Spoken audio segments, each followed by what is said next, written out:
Okay, Gajanan Kadam sir आपल्या सोबत आहेत. गजानन कदम सर इतिहास, शिवपूर्वकालीन इतिहास शिकवणार आहेत. गजानन कदम सरांना विनंती करतो की गजानन कदम सरांनी आजचं सेशन सुरू करावं. त्यांना मेन होस्ट मी करतो. Yes, Gajanan Kadam sir, keep it. नमस्कार विद्यार्थी मित्रांनो, गुड इव्हिनिंग एव्हरीवन. तुम्हा सर्वांचं पुनश्च एकदा टीईटी लाईव्ह कोचिंग क्लासेसमध्ये लाईव्ह सेशनमध्ये आपलं पुनश्च एकदा स्वागत. सर्व विद्यार्थ्यांना कृपया विनंती आहे, आज राम सरांनी जे लिंक टाकलेली आहे आपल्या ग्रुपवर, त्या ग्रुपवर जाऊन हॉल तिकीट डाउनलोड करून घ्या. आपले सेंटर कुठं आहेत ते चेक करा आणि सेंटर गुगलला पण चेक करून घ्या की ते कुठे किती लांब आहे वगैरे हे सर्व, आणि प्रिपरेशन करा. कारण आता 100% आता हॉल तिकीट आलं म्हणजे 100% झाली परीक्षा की 10 तारखेला आहे. आपल्याला काहीच ऑप्शन नाहीये. 10 तारखेला परीक्षेला जायचं आहे म्हणजे 100% आहे. तर आता त्याच्यासाठी 13 दिवसाचा वेळ आहे. कृपया तुम्ही सर्वांनी हॉल तिकीट डाउनलोड करा. चला आपल्या मुख्य विषयाकडे वळू. आपल्याला वेळ कमी आहे. आपल्याला मॅक्स टू मॅक्स जे आहे की जे नॉलेज आपल्याला कॅप्चर करण्याचा प्रयत्न करायचा आहे. पुन्हा एकदा सर्वांना गुड इव्हिनिंग. चला, आज आपल्याला शिकायचं आहे शिवपूर्व कालीन भारत. हा धडा 2 एसे मध्ये आहे. सर्वांना आवाज येतोय माझा? सर्वांना स्क्रीन दिसते बरोबर? ओके. शिवपूर्वकालीन इतिहास. आता शिवपूर्वकालीन इतिहास याच्यामध्ये आपल्याला सर्वात अगोदर पहिला प्रश्न, आपण महाराष्ट्रात राहतो, आपल्याला एक तारीख पक्की लक्षात राहायला पाहिजे. छत्रपती शिवाजी महाराजांचा जन्मदिवस. कृपया मला चॅटमध्ये आपले उत्तर हवे आहे. छत्रपती शिवाजी महाराजांचा जन्मदिवस, जे की शिवजयंती म्हणून साजरा करतो.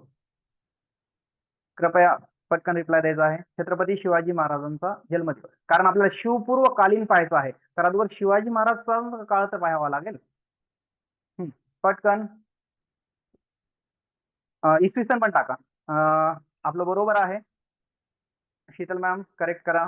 स्वाती मॅम आपलं बरोबर आहे. इसवी सन टाका. मला वार नाही पाहिजे. हा, इसवी सन पाहिजे. एक अंकिता मॅडम आपलं बरोबर आहे. सचिन सर अगदी बरोबर आहे. चला, म्हणजे ऑलमोस्ट सगळ्या जणांना माहिती. रेवती मॅम 17 फेब्रुवारी नाही. हा, तर आहे जन्म 19 फेब्रुवारी 1630 आणि छत्रपती शिवाजी महाराजांचा मृत्यू आहे 1680. म्हणजे अवघे 50 वर्षांचं आयुष्य आहे. परंतु 400 वर्षानंतर पण माझ्या राजाची, आपल्या राजाची कीर्ती ही संपूर्ण महाराष्ट्रभर आहे. त्याच्यामुळे त्याचा काही प्रश्नच नाही. शिवाजी महाराजांच्या पूर्व इतिहास पाहायचा आहे, तर सर्वात प्रथम 2 गोष्टी एक समजून घ्या. छत्रपती शिवाजी महाराजांची डेट ऑफ बर्थ आहे 19 फेब्रुवारी 1630.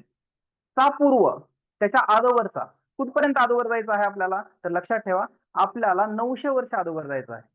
म्हणजे, आणि आणखी एक महत्वाची गोष्ट आहे, आता हे 1630 छत्रपती शिवाजी महाराजांचा कार्यकाळ कोणत्या शतकामधला आहे? कृपया कमेंट मध्ये पटकन उत्तर द्या.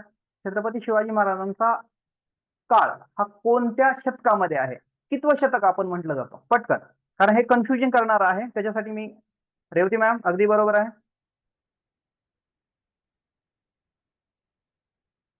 हा, तारीख संजय मॅम, तारीख समजली मला, म्हणजे उत्तर करेक्ट आहे. फक्त मला इसवी सन सांगा. संजय मॅम अगदी बरोबर आहे. चला, आणखी 1-2 रिप्लाय. स्वाती मॅम अगदी बरोबर आहे.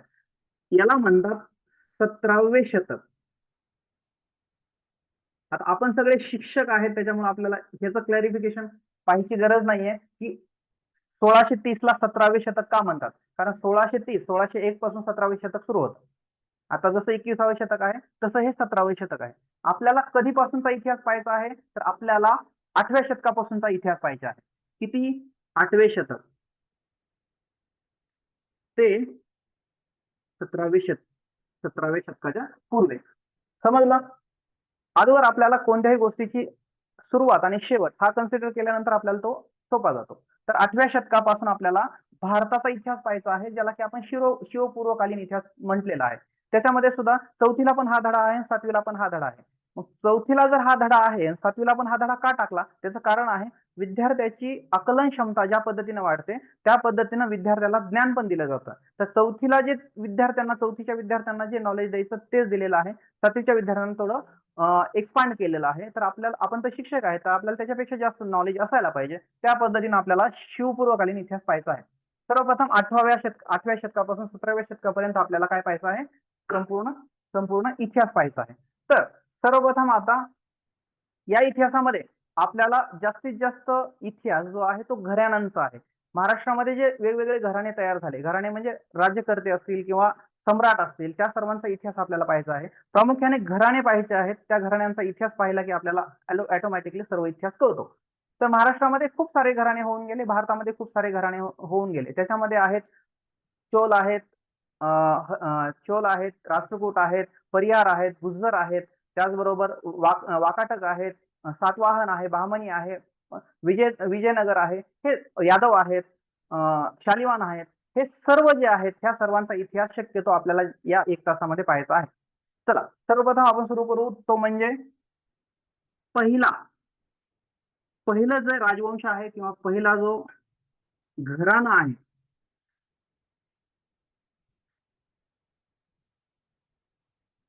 तो म्हणजे पाल वंश. ऍक्च्युली मला स्क्रीन शेअर करून मला तुम्हाला त्यांचा जो विस्तार आहे तो दाखवायचा होता, पण स्क्रीनचा ऑप्शन शेअरचा ऑप्शन दिसत नाहीये. Next time we will share. Okay. तर पाल राजवंश, हा जो पाल राजवंश आहे याचा उदय आहे 8व्या शतकामध्ये.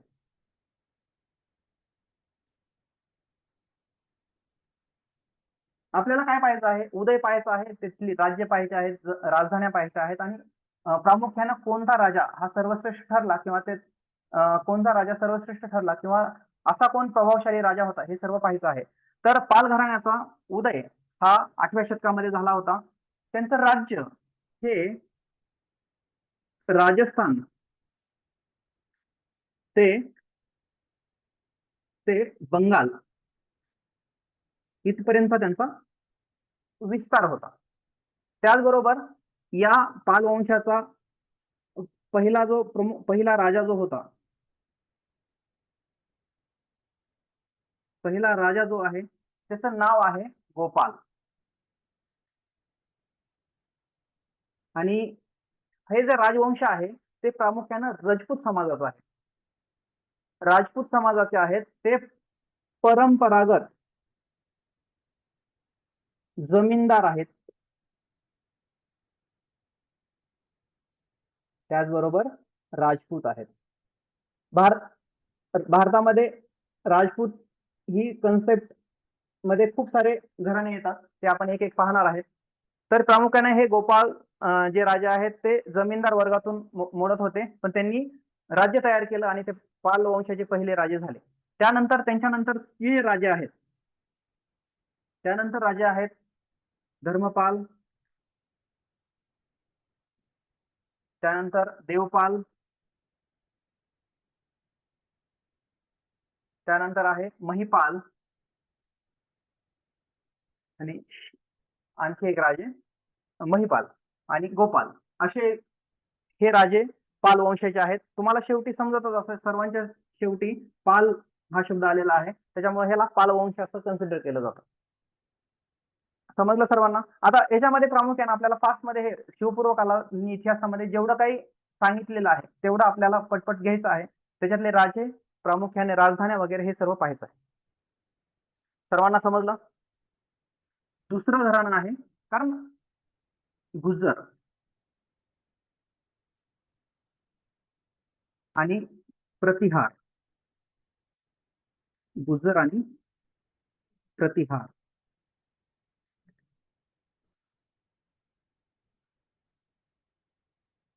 हे प्रामुख्याने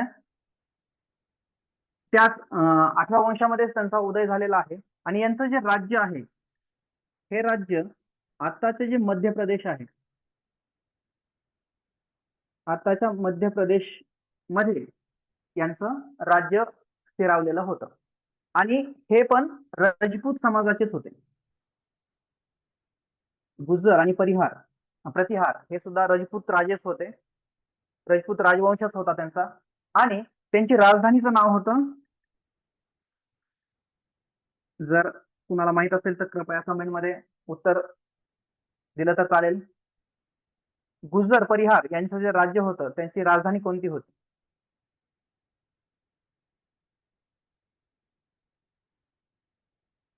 ओके, तर या राज्याची राजधानी होती कनौज. कनौज हे जे शहर आहे हे त्या काळामध्ये गुज्जर समाजाची जे राजवंश होता त्याची ती राजधानी होती. आपल्याला फक्त ह्या टिपिकल महत्वाच्या गोष्टी, आणि ते कोणत्या राज्यामध्ये? मध्य प्रदेश राज्यामध्ये आहे. त्यानंतर यांचा राज्य विस्तार जो आहे,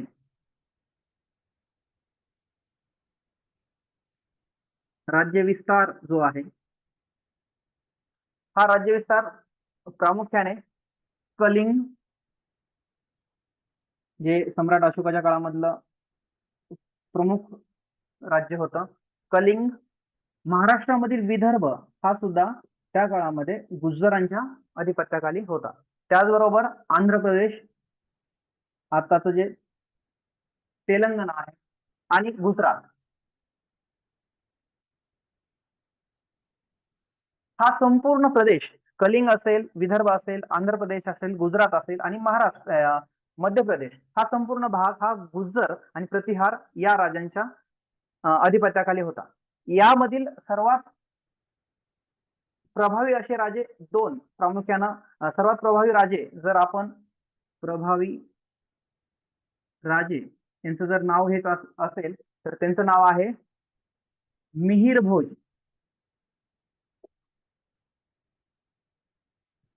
मिहिर भोज नावाचे जे राजे होते, तर या गुज्जर राजवंशामधील सर्वात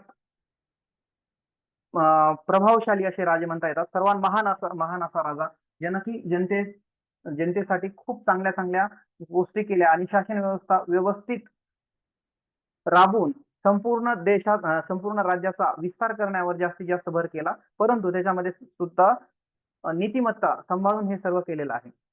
अशा पद्धतीनं गुज्जर प्रतिहार घराण्यामधील हे सर्व राज्य, राजधानी, राज्य विस्तार आणि प्रभावी राजे. त्याचबरोबर आणखी दोन राजे आहेत हे त्यांच्यामध्ये प्रभावी होते, ते म्हणजे हे मी इरेज करतो,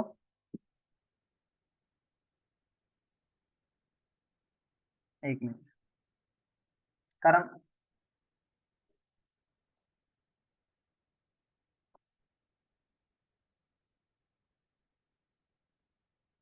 दोन राजे त्याच्यामध्ये एक आहेत हरिश्चंद्र, एक, आता इकडे लक्ष द्या, त्याच्या समोर एक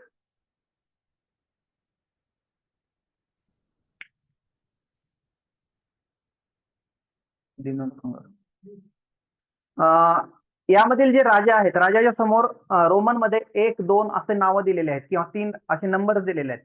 त्याचं कारण असं आहे की आजच्या काळामध्ये सुद्धा आपण जर एखाद्या मुलाचं नाव त्याच्या आजोबावरून ठेवलं जातं, नाव चालवणार असं म्हटलं जातं आणि त्याचं नाव ठेवलं जातं, तर त्याच पद्धतीनं जुन्या काळामध्ये राजांचे वंशजांवरून राजांची नावं ठरले जात होते. उदाहरणार्थ छत्रपती शिवाजी महाराज आहेत, त्यानंतर छत्रपती 1 आहे, छत्रपती 2 आहे, छत्रपती 3 आहेत, संभाजी 1 आहे, संभाजी 2 आहेत, संभाजी 3 आहेत, शाहू 1, शाहू 2, शाहू 3, राजाराम 1, राजाराम 2, कृष्णदेवराय 3 वगैरे. हे असं का आहे? त्याचं कारण आहे की पहिला राजा, त्यानंतर त्यांची दुसरे जी मुलगा किंवा मुलानंतर त्यांचा नातू, त्यांना हे पुढे नावं दिलेले आहेत. तर शिवाजी महाराज 1 हे छत्रपती शिवाजी महाराज, तर दुसरा शिवाजी हा पुढे त्यांच्या वंशामध्ये झालेले आहेत, दुसरा शाहू, दुसरा संभाजी असे झालेले आहेत. किंवा छत्रपती शिवाजी महाराजांच्या चुलत भावाचं नाव, छत्रपती शिवाजी महाराजांच्या भावाचं नाव संभाजी होतं आणि धर्मरक्षक संभाजी हे त्यांचा मुलगा पण होता, मुलाचं पण नाव होतं. त्याच्यामुळे हे संभाजी 1, संभाजी 2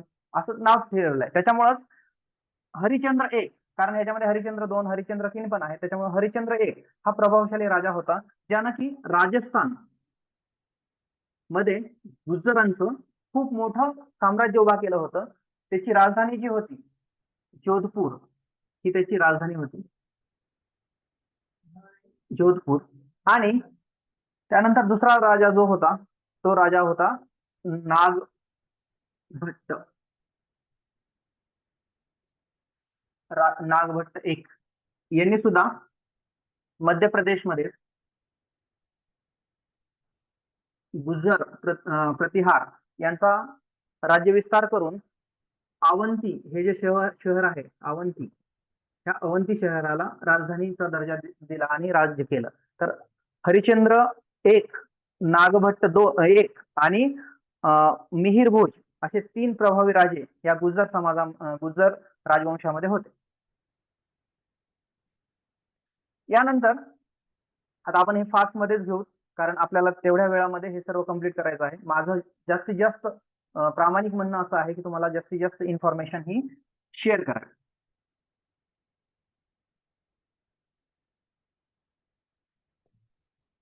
त्यानंतर आपण तिसरा जो राजवंश आहे ते म्हणजे राजपूत. हा समाज प्रामुख्यानं राजस्थान, गुजरात, मध्य प्रदेश या भागामध्ये जास्तीत जास्त प्रमाणात आहे. तर आपल्या सर्वांना माहित आहे की त्याच्यामध्ये 2 घराणे खूप प्रसिद्ध आहेत, ते म्हणजे गढवाल घराणे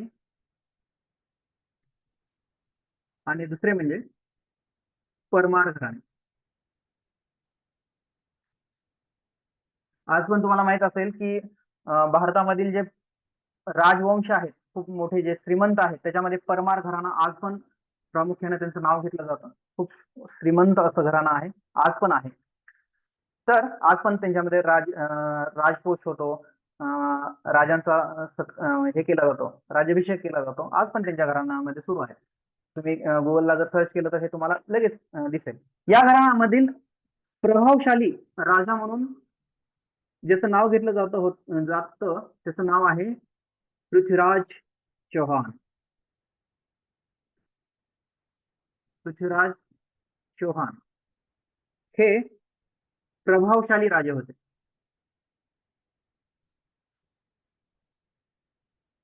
तुम्हा सर्वांना यांचा इतिहास थोड्या फार प्रमाणात तर माहीतच आहे. तर इसवी सन 1177 मध्ये हे राजगादीवर आले.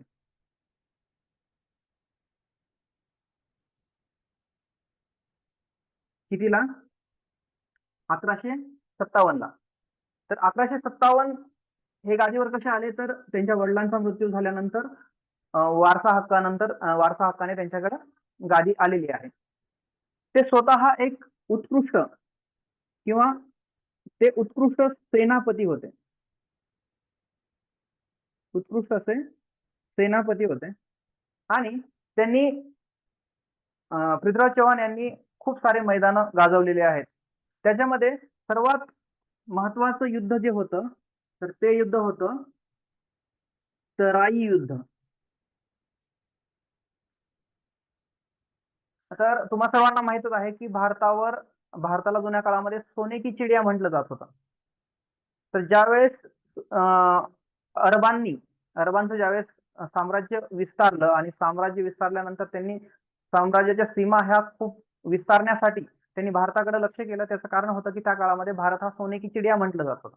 कारण भारतामधील जे मंदिरं होते ते खूप संपन्न होते. आज पण तुम्ही जर पाहायला गेलं तर केरळमध्ये जे पद्मनाभ मंदिर स्वामी मंदिर आहे त्याची आजची प्रॉपर्टी जर विचार केला तर ती खूप जास्त आहे. म्हणजे जवळजवळ 4 लाख कोटीच्या पुढं त्यांची प्रॉपर्टी आहे. त्याच्यापेक्षा जास्त आहे. काय तर म्हणजे ज्यांची जे डायमंड जे आहेत ते तर अमूल्य आहेत. त्याची किंमत सुद्धा करता येणार नाही. एवढे युनिक आणि अँटिक अशा पीसेस तिथे सापडलेल्या आहेत. तर त्या काळामध्ये हे आजच्या काळामधलं सांगतोय मी तुम्हाला. जसं की आपल्या बरोबर आहे. स्वाती मॅम अगदी बरोबर आहे. तर आजच्या काळामध्ये त्या काळामध्ये सुद्धा सोरठी सोमनाथ असेल, मथुरा असेल, वृंदावन असेल, त्याचबरोबर हे सर्व जे मंदिरं होते ते खूप समृद्ध आणि संपन्न असे हिंदू मंदिरं होते. या हिंदू मंदिरावर आक्रमण करण्याचं काम बऱ्याच आक्रांतांनी केलं. त्याच्यामध्ये 3 नावं हे सगळ्यात प्रामुख्याने आहेत. मोहम्मद गझनी, मोहम्मद घोरी आणि आणखी तिसरं नाव जे आहे ते मोहम्मद बिन तुगलक. हां, हे 3 नाव आहेत. आणखी त्याचा इतिहास आपण पाहणार आहेत. तर याच्यामध्ये तराईचं युद्ध जे आहे ते 2 व्यक्तीमध्ये घडलं, 2 घराण्यामध्ये घडलं. ते म्हणजे पृथ्वीराज चव्हाण आणि दुसरं म्हणजे जो आक्रांता होता, जो आक्रमण करणारा होता, तो म्हणजे मोहम्मद घोरी. मोहम्मद घोरी आणि पृथ्वीराज चव्हाण यांच्यामध्ये हे युद्ध झालेलं आहे आणि या युद्धाचा निकाल हे पहिलं युद्ध आहे. तराईचं पहिलं युद्ध आहे, ज्याच्यामध्ये 1191 हे पहिलं युद्ध आहे, ज्याच्यामध्ये मोहम्मद घोरीचा पराभव झालेला आहे.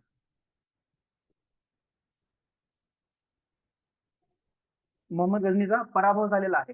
पृथ्वीराज चव्हाण आणि मोहम्मद घोरी याच्यामध्ये एकूण 8 युद्ध झालेले आहेत. पण तराईच्या युद्ध मैदानावर 2 युद्ध झाले. त्याच्यातलं पहिल्या युद्धामध्ये पृथ्वीराज चव्हाण हे विजयी झालेले आहेत आणि दुसऱ्या युद्धामध्ये तराईचं जे दुसरं युद्ध आहे त्या युद्धामध्ये पृथ्वीराज चव्हाण यांचा पराभव झालेला आहे. ते युद्ध पण मोहम्मद घोरी बरोबर झालेला आहे. पृथ्वीराज चव्हाण यांचा पराभव आणि त्यांचा मृत्यू पण झालेला आहे. त्यांचा मृत्यू पण झालेला आहे. सांगायचं तात्पर्य पराभव. इतिहासामधील हे खूप प्रसिद्ध असं युद्ध आहे, तराईचं युद्ध. पहिलं युद्ध मोहम्मद गझनी आणि मोहम्मद घोरी आणि पृथ्वीराज चव्हाण यांच्यामध्ये झालं. त्याच्यामध्ये पहिल्या युद्धामध्ये मोहम्मद घोरीचा पराभव झाला, पण दुसऱ्या युद्धामध्ये पृथ्वीराज चव्हाण यांचा पराभव झाला आणि त्याच युद्धामध्ये त्यांना निधन पण झालेलं आहे, त्यांचा मृत्यू पण झालेला आहे. पण तुम्हाला त्याची एक दंतकथा किंवा त्यांची एक गोष्ट माहित असेल की त्यांनी ज्यावेळेस त्यांचे डोळे फोडले गेले तर त्यांना शेवटी त्यांची धनुर्विद्या खूप चांगली होती. त्याच्यासाठी त्या मोहम्मद घोरीनं त्यांना म्हणजे आव्हान दिलं की तुम्ही एक बाण चालून दाखवा. तर त्यांनी त्यांच्या मित्राच्या मदतीनं डोळे नसताना सुद्धा त्यांनी अचूक बाण फेरून त्यांनी मोहम्मद घोरीचा मृत्यू म्हणजे त्यांच्यावर वार केलेला आहे. त्याच्यामध्ये त्याचा मृत्यू झालेला आहे. सांगायचं तात्पर्य म्हणजे एवढे प्रतिभाशाली असे ते पृथ्वीराज चव्हाण हे राजे होते. असे हे राजपूत वंश आहे. त्यानंतर आपल्याला पुढचं राजवंश पाहायचा आहे, तो म्हणजे हे सर्व इथपर्यंत समजलं. आतापर्यंत आपण पाल वंश पाहिला, त्यानंतर गुजर प्रतिहार हा वंश पाहिला, त्यानंतर राजपूत हा वंश पाहिला. त्यानंतर आता पाहायचा आहे आपल्याला चौथा राजवंश, तो म्हणजे चोल साम्राज्य. चोल साम्राज्य किंवा चोल घराणे. ते चोल घराणे जे आहे ते प्रामुख्याने त्यांचं जे राज्य होते ते तामिळनाडू, आताचे जे तामिळनाडू राज्य आहे त्या राज्यामध्ये हे चोल राजवंश होता. परंतु त्याचा सीमा विस्तार हा खूप मोठ्या प्रमाणात करण्यात आला. यामधील प्रामुख्याने 2 राजे आपल्याला प्रभावशाली राजे म्हणता येतील. एक त्याच्यामध्ये प्रभावशाली राजामध्ये एक नाव आहे राज पहिला. हे जे राज पहिला आहे हा पहिला राजा आहे चोल साम्राज्याचा आणि हा कर्तबगार असा राजा होता, ज्यांनी चोल साम्राज्याची स्थापना केली आणि त्याचा राजविस्तार सुद्धा केला. त्याचबरोबर दुसरा राजा आहे राजेंद्र पहिला. यांनी हे सुद्धा एक प्रभावशाली राजे होते, प्रभावी राजे होते. राजांचं नाव लक्षात ठेवा आणि राजवंश लक्षात ठेवा. अग्नेय यांनी काय केलं, अग्नेय आशिया पर्यंत राज्याच्या सीमा आणि त्याचबरोबर रामेश्वरम कन्याकुमारी रामेश्वर पर्यंत राज्याच्या सीमा वाढवल्या. आणखी एक महत्वाचं कार्य त्यांनी केलेलं आहे की हे जे चोल साम्राज्य होतं त्यांचं समुद्रावर वर्चस्व होतं. त्यांचं आरमार जे होतं, आरमार हे खूप उच्च दर्जाचं होतं आणि युद्ध कौशल्यामध्ये निपुण होते. निपुण असल्यामुळे यांनी आपल्या जवळील देश त्याच्याबरोबर हा आपले सध्या आता भांडणं चालू आहे, त्याचं नाव आहे मालदीव. छोटासा देश आहे, अरबी समुद्रामध्ये. जसं लक्षद्वीप आहे त्याच्या बाजूलाच मालदीव नावाचा एक छोटासा बेट आहे. डेस्टिनेशन वेडिंग डेस्टिनेशन वगैरे याच्यासाठी ते मालदीव टुरिझम साठी प्रसिद्ध आहे. हे मालदीव या देशावर आक्रमण करून चोल साम्राज्यानं त्याच्यावर आपलं भारताचं अधिपत्य निर्माण केलं होतं. त्याचबरोबर श्रीलंका हे सुद्धा एका काळामध्ये आपल्या चोल साम्राज्याच्या राज्याचा एक भाग होता. हे दोन्ही देश चोल साम्राज्यातील राजांनी राजेंद्र प्रथम यांनी जिंकून घेतलेले होते आणि त्यांचा विस्तार तिथपर्यंत विस्तार केलेला होता. असे प्रभावशाली राजे हे दोन म्हणता येतात आणि त्यांचं आरमार हे खूप स्ट्रॉंग होतं. जसं पुन्हा छत्रपती शिवाजी महाराजांचं आरमार हे स्ट्रॉंग होतं, ब्रिटिशांचं आरमार स्ट्रॉंग होतं, त्याच दर्जाचं चोळ साम्राज्याचं पण आरमार हे स्ट्रॉंग होतं. आता चोल घराण्याचं इथपर्यंतच आपण इतिहास पाहू. त्यानंतर पुढचं घराणं आहे ते म्हणजे पुढचं घराणं जे आहे ते आहे होयसळ.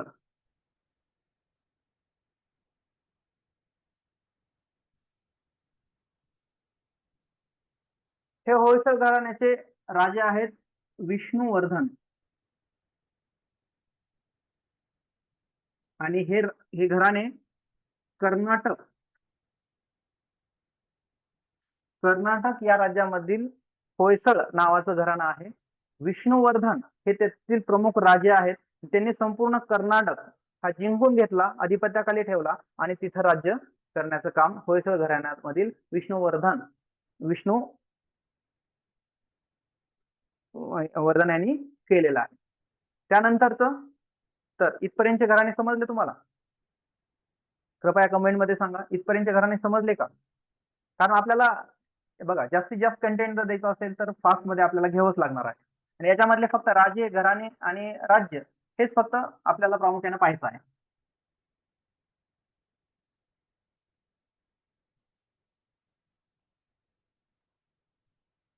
होयसळ घराणे विष्णुवर्धन हे तिथले राजे आहेत आणि कर्नाटक राज्यामध्ये ते संपूर्ण. आता या समजलं, ओके, थँक्यू. तुमचा रिप्लाय खूप महत्वाचा असतो. त्यानंतर आहे बघा, युट्यूबवर याचे व्हिडिओ आहेत का? तर डेफिनेटली याचे व्हिडिओ आहेत, परंतु ज्यावेळेस आपण एखाद्या शिक्षकाबरोबर कनेक्ट होतो व्यवस्थित, आपल्याला जर तुमची माझी केमिस्ट्री जुळली तर त्या शिक्षकाचं शिकवलेलं जास्त आवडतं किंवा जास्त लवकर समजतं. म्हणून सांगण्याचं तात्पर्य आहे. कारण तुम्ही युट्यूबवर तुम्ही बघा व्हॉट्सअप म्हणजे युट्यूब आणि गुगलवर तर तुम्ही काहीही शोधू शकता, काही तुम्हाला मिळेल, परंतु आपल्या माणसाने शिकवलं तर ते जास्त चांगलं वाटतं असं किंवा जास्त चांगलं समजतं. बघा अमेरिकन एखादा जर तुमच्याशी बोलत असेल आणि भारतीय जर बोलत असेल तर 100% तुम्हाला जास्त भारतीयाची इंग्लिश समजेल, अमेरिकन वाल्याची समजणार नाही. त्यामुळे हे सर्व युट्यूबवर अवेलेबल आहेत, परंतु ते आणि माझं जर तुम्ही केलं म्हणजे दोन्ही एकत्र केले तर तुम्हाला जास्त चांगलं समजेल असं माझं म्हणणं आहे. चला असो, आता आपण महाराष्ट्रामध्ये बोलू. शिवाजी महाराजांच्या काळाच्या अगोदर हिंदू राजे आपल्या महाराष्ट्रामध्ये होते.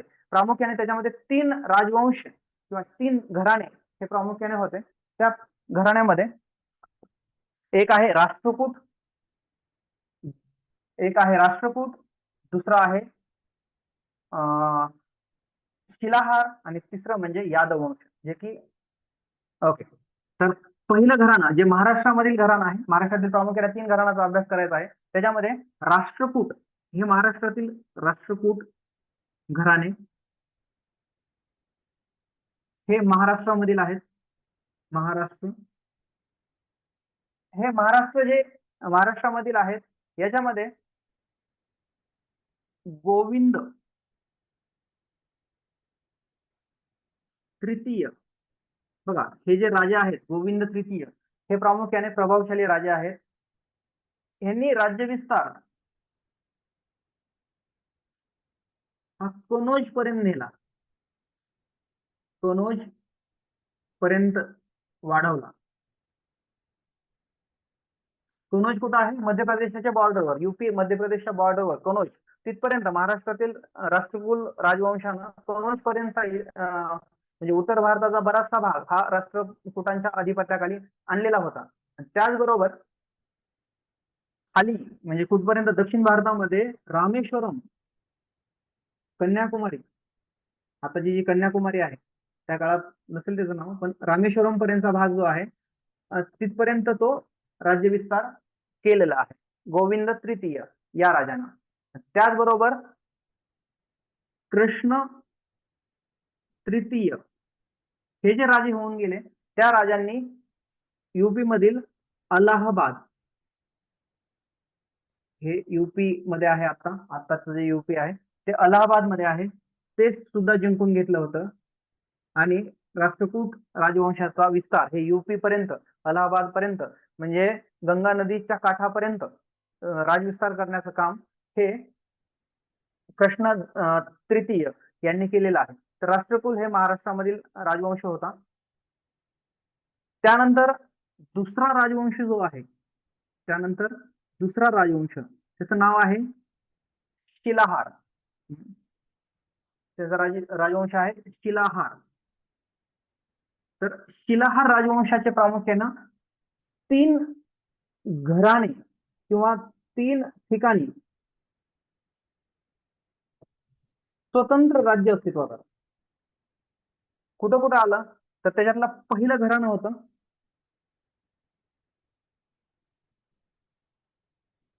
प्रामुख्याने हे शिलाहार, हे संपूर्ण तिन्ही घराणे म्हणून एकच आहेत, परंतु जसे की 3 भाऊ असतात तसे 3 घराणे झालेले होते आणि त्या 3 घराण्यांनी वेगवेगळं राज्य तयार केलेलं होतं. प्रामुख्याने पहिलं घराणे जे होते ते ठाणे, आताचे जे ठाणे आहे, ठाणे जिल्हा, हा संपूर्ण ठाणे जिल्हा आणि रायगड जिल्हा,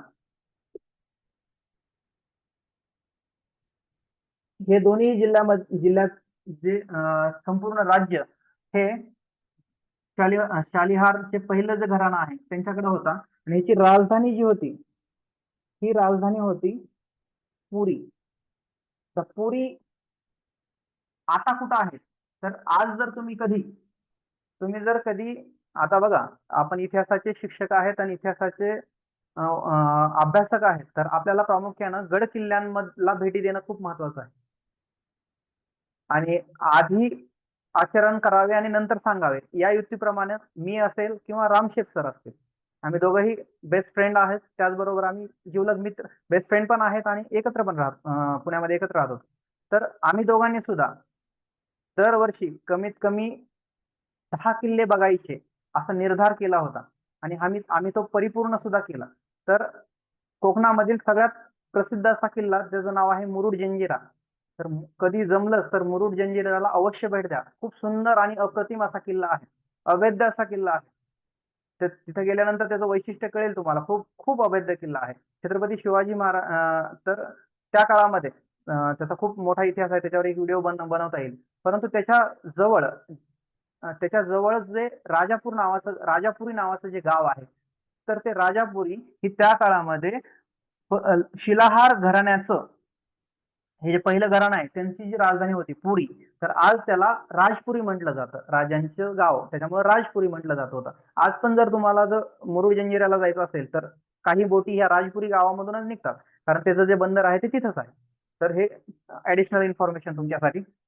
पहिलं घराणं. त्यानंतर दुसरं जे घराणं आहे ते आहे दुसरे जे घराणे आहे ते रत्नागिरी जिल्हा. आत्ताचा जो रत्नागिरी जिल्हा आहे त्या रत्नागिरी जिल्ह्यामध्ये हे दुसरे घराणे राज्य करत होतं. आणि ह्यांची राजधानी जी होती ती आताच राजपुरी, राजपुरी. त्यांची जी राजधानी होती त्या राजधानीचं नाव होतं बलिपतन. हे बलिपतन, आता तुम्ही असं म्हणणार की तर मग हे बलिपतन कुठं आहे? तर डेफिनेटली मी त्याचं उत्तर देतो. ते आता खारेपाटण नावाचं जे गाव आहे, आज पण तुम्ही गुगल सर्च करा, खारेपाटण नावाचं जे गाव आहे ते बलिपतन हे या नावानं जुन्या नावानं प्रसिद्ध होतं. ते दुसऱ्या घराण्याची राजधानी होती, बलिपतन. आताचे ते खारेपाटण आहे. आणि तिसरं जे घराणं होतं, हे तिसरे घराणे जे आहे ते घराणे आताचं जे पश्चिम महाराष्ट्र आहे, प्रामुख्याने कोल्हापूर, सातारा, सांगली आणि कर्नाटकातलं बेळगाव, आता ते बेळगावी, बरोबर आहे. तर हे बेळगावी बघा, महाराष्ट्रामध्ये आपण म्हणतो 885 जे गावं आहेत, 835 गावं जे आहेत ते महाराष्ट्राच्या बॉर्डरवरचे कर्नाटकामध्ये आहेत, आणि आपण त्यांना भांडतोय कर्नाटक राज्याशी की ते आमचे आहेत आणि आम्हाला द्या. त्याचं कारण हे आहे, कारण हे जे शालिहार घराणं आहे त्या घराण्याचं राजसत्ता तिथं बेळगावीमध्ये होते, आणि मराठी लोक तिथं जास्त आहेत, आजही जास्त आहेत, त्याच्यामुळे ते आपलाच भाग आहे. तर कोल्हापूर, सातारा, सांगली आणि बेळगावी या ठिकाणी शिलाहार घराण्याचं तिसरे जे राजे होते त्यांचं तिथं राज्य होतं. आणि ह्याची राजधानी जी आहे, ही राजधानी वळीवड नावाचं जे गाव आहे, आज इथे आहे अस्तित्वात, वळीवड नावाचं जे गाव आहे त्या ठिकाणी या राज्यांची राजधानी होती. समजलं सर्वांना?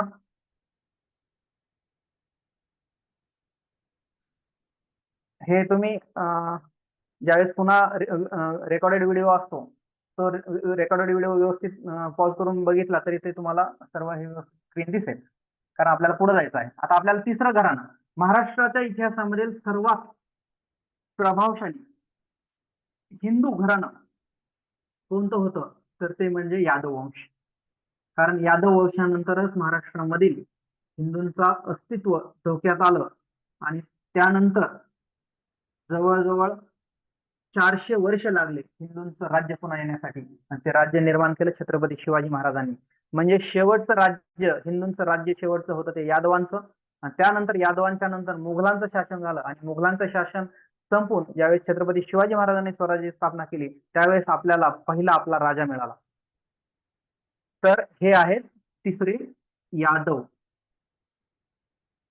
राजवंश.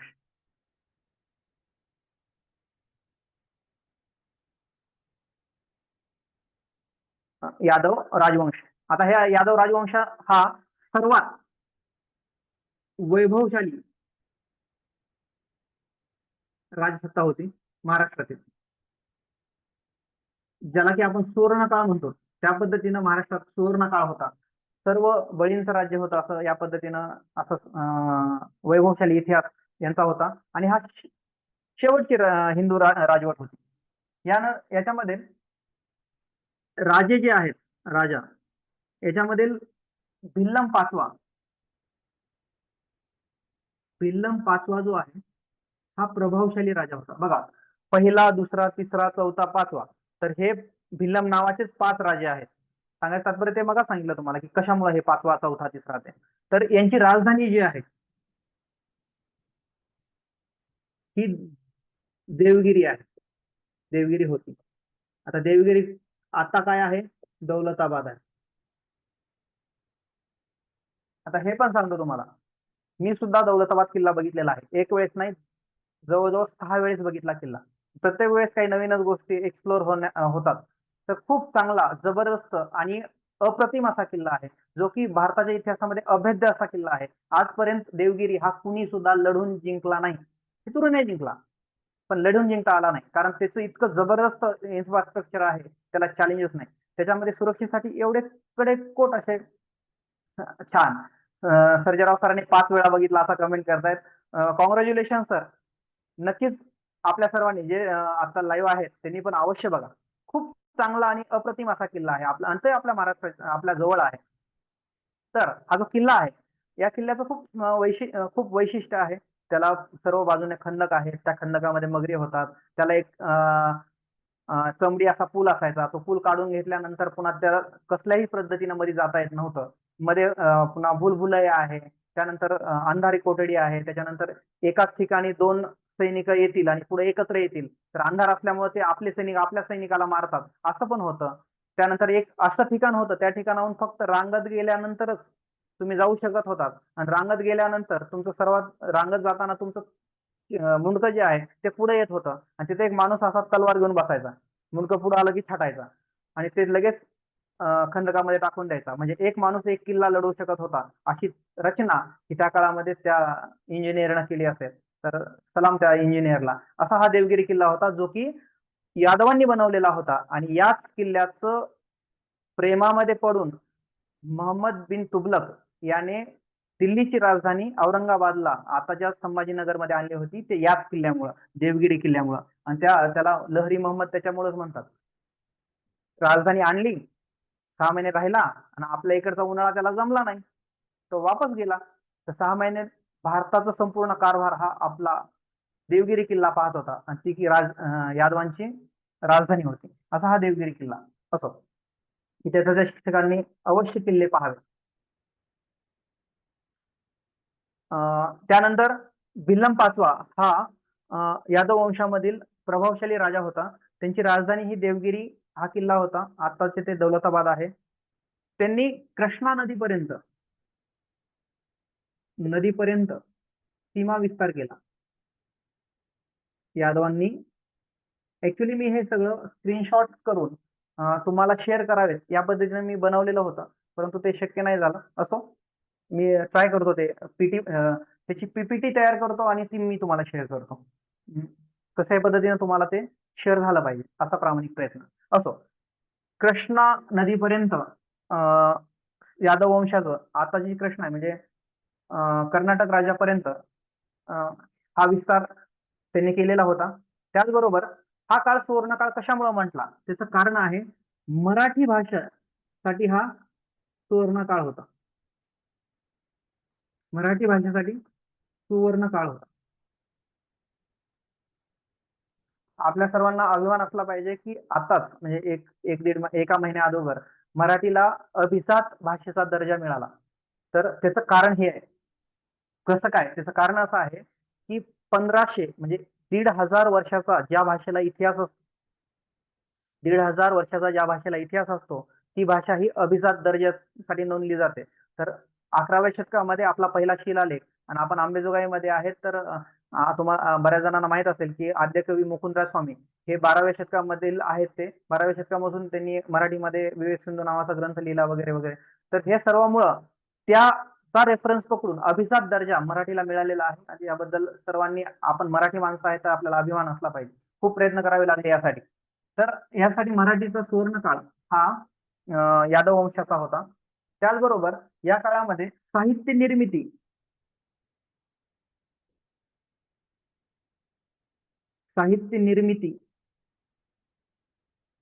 खूप सारं साहित्य निर्माण या काळामध्ये झालं. याच्यासाठी सुवर्णकाळ होता. खूप सारी साहित्य निर्मिती झालेली आहे. त्याचबरोबर आणखी एक महत्वाची गोष्ट, आपल्या महाराष्ट्रामध्ये 2 संप्रदाय खूप प्रामुख्याने नाव घेतलं जातं. त्यात पहिला संप्रदाय म्हणजे एक आहे महानुभाव व दुसरा आहे वारकरी. महानुभाव संप्रदाय जो आहे, महाराष्ट्रामध्ये महानुभाव संप्रदायाचे अनुयायी पण खूप जास्त आहेत. त्याचबरोबर वारकरी संप्रदाय तर काय, त्याचा काही प्रश्नच नाही. जो विठ्ठलाचा भक्त तो वारकरी. आणि महाराष्ट्रामधील जर 10 लाख लोक, 15 लाख लोक जर आषाढीसाठी येत असतील आणि 7.5-8 लाख लोक जर कार्तिकीसाठी येत असतील, तर किती मोठा समाज हा वारकरी संप्रदाय आहे. तर त्याची सुरुवात ही यादवांच्या काळामधून झाली होती. महानुभाव आणि वारकरी संप्रदाय या दोन्हींचीही सुरुवात आपल्या महाराष्ट्रामध्ये यादव वंशापासून झालेली आहे. त्याचबरोबर इथपर्यंत हे जे आपण जे राजवंश पाहिले ते इथपर्यंतचे राजवंश आहेत. आता याच्यामध्ये भाग 2 पण आहे. भाग 2 असा की आपल्याला त्याच्यामध्ये 2 राज्ये प्रामुख्याने पाहायचे आहेत. ते म्हणजे एक विजयनगर साम्राज्य, दुसरं म्हणजे बहामनी साम्राज्य. हे 2 साम्राज्य शिवपूर्वकालीन आहेत आणि हे दोन्ही साम्राज्य, कारण छत्रपती शिवाजी महाराज एका वेळी 5 शहांशी लढत होते. ती 5 शहा का तयार झाल्या आणि बहामनी साम्राज्याचे 5 शकलं कसे उडाले हे आपल्याला नेक्स्ट लेक्चर मध्ये पाहायचं आहे. तत्पूर्वी आपण या भागामध्ये आणखी थोडस राहिलेलं आहे, ते म्हणजे आपल्याला पाहायचं आहे. हे समजलं सर्वांना? नक्की समजलं असेल.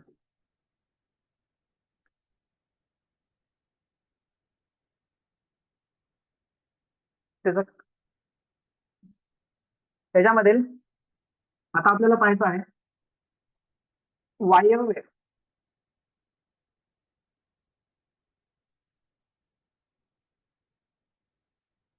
वायव्येकडील आक्रमणे वायव्येकडील आक्रमणे हे आपल्याला मुद्दा पाहायचा आहे. हे वायव्येकडील आक्रमणामध्ये प्रामुख्याने आपल्याला अभ्यास करावा लागतो तो म्हणजे ज्यावेळेस अरब सत्तेचा उदय झाला, अरब सत्तेचा ज्यावेळेस उदय झाला त्यांनी साम्राज्य विस्तारासाठी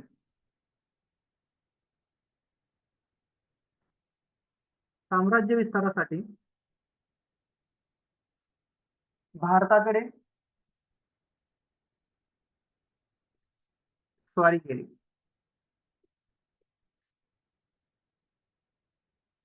आणि भारताकडे स्वारी केली त्याच्यामध्ये सर्वात पहिला जो होता त्याचं नाव होतं